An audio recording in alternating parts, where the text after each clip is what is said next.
Tapi jangan lupa guys, klik tombol subscribe, karena subscribe itu gratis. Dengan subscribe kamu support channel ini terus untuk upload hampir setiap hari. Ingat, subscribe itu gratis, gak ada ruginya kamu klik tombol subscribe guys. Selamat menonton.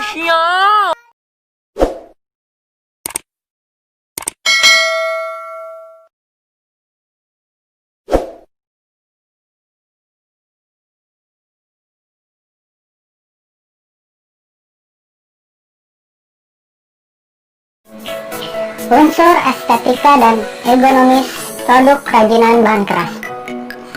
Berbagai produk kerajinan tidak bisa dipisahkan dari unsur seni dan keindahan. Nah, di sini jadi produk kerajinan itu tidak bisa dipisahkan dari unsur seni dan keindahan, karena satu menyatu dalam kesatuan. Nah, produk kerajinan ini juga menyangkut bernilai ergonomis dan mencakup nilai kenyamanan, keamanan, dan keindahan estetika itu sendiri. Karena dengan adanya tiga unsur itu, maka produk kerajinan bahan keras ini akan memiliki bernilai yang ekonomis, yang memiliki nilai harga tinggi seperti itu. Lanjut ke motif ragam hias produk kerajinan bahan keras. Sejak dahulu kala, produk kerajinan dari berbagai daerah di Indonesia sudah dikenal di luar negeri. Berbagai produk kerajinan yang berasal dari setiap daerah di Indonesia mempunyai motif dan ragam hias yang khas, yang berbeda dengan daerah lainnya. Kenapa? Karena setiap daerah memiliki khasnya masing-masing, memiliki ciri motif khasnya masing-masing. Kalau contohnya khas Subang memiliki motif batik Subang. Ada lagi, atau khas Subang biasanya kerajinan kerasnya itu kayak toet khas Subang seperti itu, atau kerajinan kerasnya itu seperti apalagi ayakan atau khas Subang yang lainnya seperti itu. Jadi ada unsur khas-khas setiap daerah lainnya seperti itu. Adapun beberapa daerah yang terkenal dengan ukiran atau pahatnya adalah Jepara, Yogyakarta, Cirebon, Bali, Toraja, Palembang, Kalimantan, dan sebagainya. Nah, setiap daerah memiliki motif hias produk kerajinan bahan keras yang berbeda-beda seperti itu. Lanjut ke teknik pembuatan produk kerajinan bahan keras. Ini memiliki teknik yang bermacam-macam. Salah satunya teknik cor atau teknik tuang. Teknik cor telah ada sejak kebudayaan perunggu mulai masuk ke Indonesia. Terdapat beberapa benda kerajinan dari bahan perunggu seperti kapak, bejana, dan perhiasan. Itu terbuat dari teknik cor atau cetak tuang. Nah, ini contohnya berikut dengan satu, teknik tuang berulang.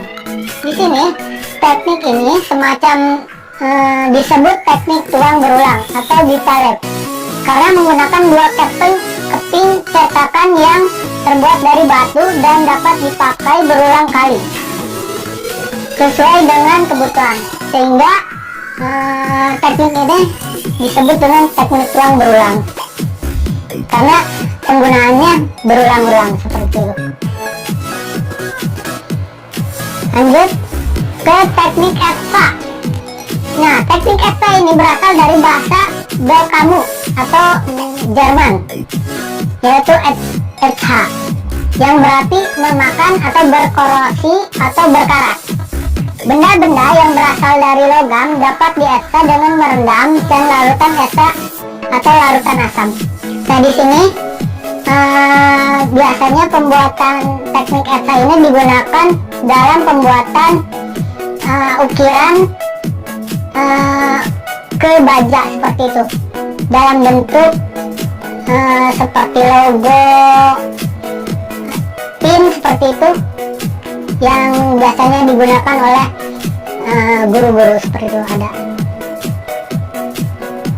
Lanjut ke teknik ukir. Nah, di sini teknik ukir di Indonesia telah dikenal sejak zaman batu muda. Pada masa itu banyak peralatan yang terbuat dari batu seperti perkakas rumah tangga dan benda-benda dari gerabah atau kayu. Benda-benda tersebut diberi ukiran bermotif geometris seperti tumpul, tumpal, lingkaran, garis, swastika, zigzag, dan segitiga. Nah, contohnya ada gambar seperti itu. Jadi teknik ukir ini suatu benda yang diukir, yang sudah digambar lalu diukir menjadi sebuah bentuk yang menjadi indah seperti itu.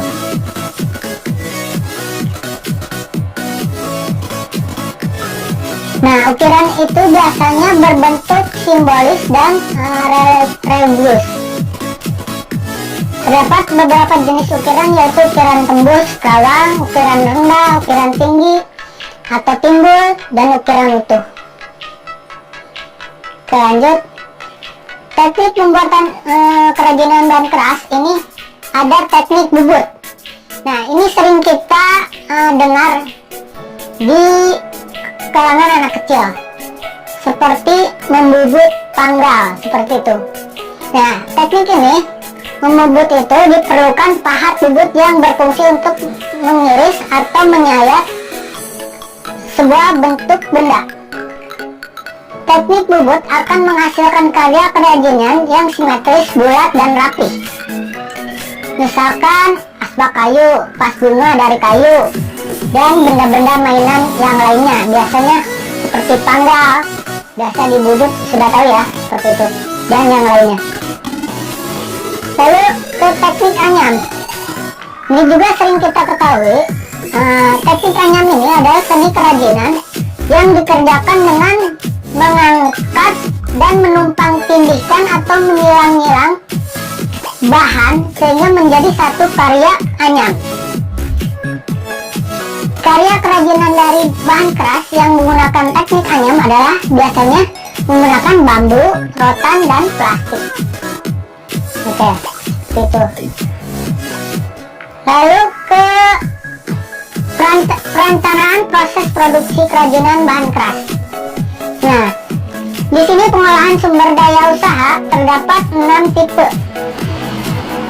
Sumber daya usaha yang diperlukan dalam proses produksi yaitu ada manusia, men, money, uang, material, bahan, mesin, peralatan, metode, cara kerja, dan market pemasaran. Jadi harus ada 6 unsur itu untuk mengelola sumber daya usaha yang lebih baik. Lalu menentukan fungsi dan kualitas produk kerajinan. Kualitas karya kerajinan ditentukan oleh kualitas bahan, teknik pengrajin, desain, dan nilai fungsi. Nah, dari unsur-unsur ini harus terdapat kualitas bahan yang bagus, teknik pengrajin yang handal, desain yang bagus, dan nilai fungsi yang bisa bermanfaat bagi kehidupan. Pemilihan bahan sangat penting karena bahan memiliki kekuatan. Bentuk yang bervariasi juga itu mendukung untuk nilai estetika keindahan, tekstur, serat, pori-pori, dan yang lainnya. Bisa dimanfaatkan untuk menentukan kesempurnaan karya itu sendiri. Next. Menentukan segmentasi pasar. Apabila dilihat dari sudut pandang ekonomi, kerajinan cukup menyajikan dan memiliki peluang pasar yang menggembirakan. Apabila jika ditunjang dengan melimpahnya bahan baku, serta tenaga kerja yang relatif murah dibandingkan negara lain, sehingga dapat menekan biaya produksi.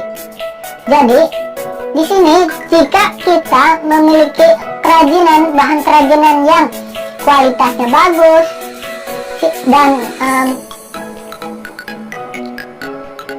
relatif murah dibandingkan negara lain, maka produksi itu akan lebih menguntungkan kita. Lalu menentukan bahan atau material produksi kerajinan. Di sini pemilihan bahan atau material dapat pembuatan karya kerajinan sangat penting, karena material akan mendukung bentuk, kenyamanan, dan juga mempengaruhi kualitas barang tersebut. Ini penting ya, karena pemilihan bahan atau material itu dapat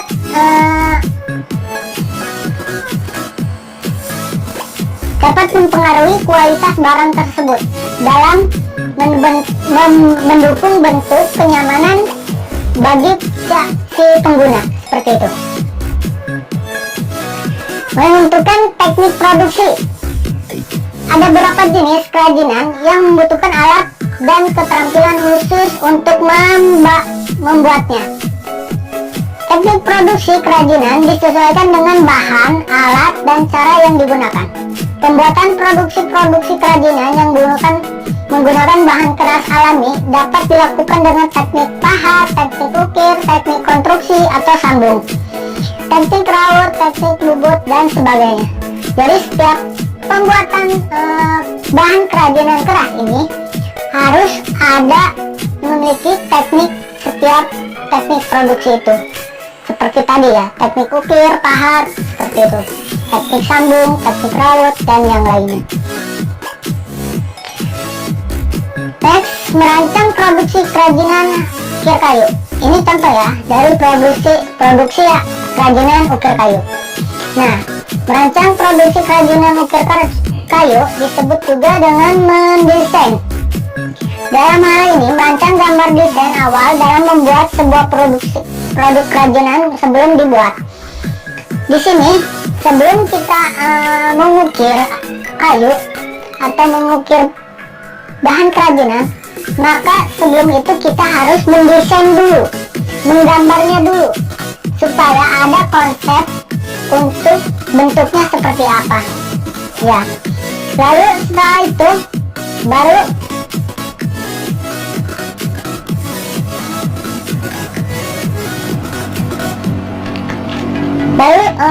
digambar dan dipotong dan menggambar perspektifnya mungkin. Bahan pendukung produk kerajinan ukir kayu. Bahan yang akan digunakan untuk membuat karya kerajinan ukir kayu harus benar-benar diperhatikan, baik dari jenis maupun kualitas tekstur kayunya, karena hal tersebut akan mempengaruhi dan menentukan hasil dari produk yang akan dibuat. Bahan ukir kayu harus dipilih dari jenis kayu yang mempunyai serat padat, lurus, tidak terlalu keras, serta tidak mudah pecah dan kembang susutnya rendah. Adapun jenis kayu yang baik untuk pekerjaan ukir dan sering digunakan di sentra-sentra ukiran Indonesia antara lain kayu jati, mahoni, sonokeling, cendana, dan amber, dan eben. Next, masih produksi kerajinan ukir kayu. Alat pendukung produksi kerajinan ukir kayu. Terdapat berbagai alat yang digunakan untuk produksi kerajinan ukir kayu, di mana semua alat tersebut harus standar dan semua dengan fungsinya. Apabila produk yang akan dihasilkan adalah ukiran, maka yang digunakan adalah perangkat peralatan ukir. Jika untuk kerja sekol, maka peralatan sekolah yang digunakan harus sesuai dengan kerajinan itu sendiri, ya. Contoh alat yang digunakan untuk pembuatan karya kerajinan ukir kayu adalah misalnya pahat ukir, palu kayu, meja kerja, klem, sikat ijuk, mesin sekro, pensil penggaris, kertas gambar, lem kayu, kertas amplas, gergaji belah, ketam tangan, veteran, dan bor. Seperti itu. Oke, cukup sekian materi yang Bapak jelaskan. Terima kasih sudah memperhatikan pelajaran Bapak. Semoga bisa memahami apa yang Bapak terangkan. Bila taufiq wal hidayah. Wassalamualaikum warahmatullahi wabarakatuh.